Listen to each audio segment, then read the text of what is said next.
0. Fx have a 0. Okay, so here we're going to use the intermediate value theorem. But what I would recommend is just, do a couple things. One, we know a quadratic is going to look like that, right? I mean, whatever. It could be up, it could be down, doesn't really matter. I think the main thing is, if we know there's a point here and we know there's a point there, right? What the intermediate value theorem says is there has to exist. There has to exist.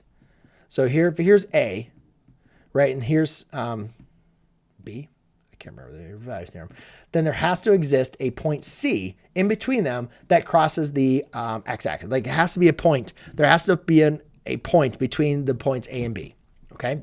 And so we can use the intermediate value theorem to show that there has to be a 0, right? Because if we have one point that's positive and one point's negative, then somewhere in between we have to cross the x-axis. So let's point these points. So let's do f of negative 6. 1, 2, 3, 4, 5, 6. 1, 2, 3, 4, 5, 6, 7, 8, 9, 10. Then we have negative 4, 3. So negative 4, 3. And then this is negative 4, negative 2.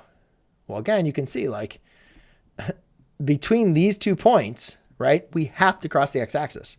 So that's going to be between these 2 points. It has to cross, right? Because it has to, that point has to exist. Has to exist by the intermediate value theorem. No, fundamental, wait, not the intermediate value theorem. Crap. Now my brain's getting tricked up. Somebody help me, please. Is it the intermediate value? Yeah, it is the intermediate value theorem, right? Now I'm like confusing myself. Calculus people, please help me out. It's in my things, but yeah, it's the intermediate value theorem. What are these? I'm just going to go with the intermediate value theorem, and I'll wait until the chat till somebody corrects me.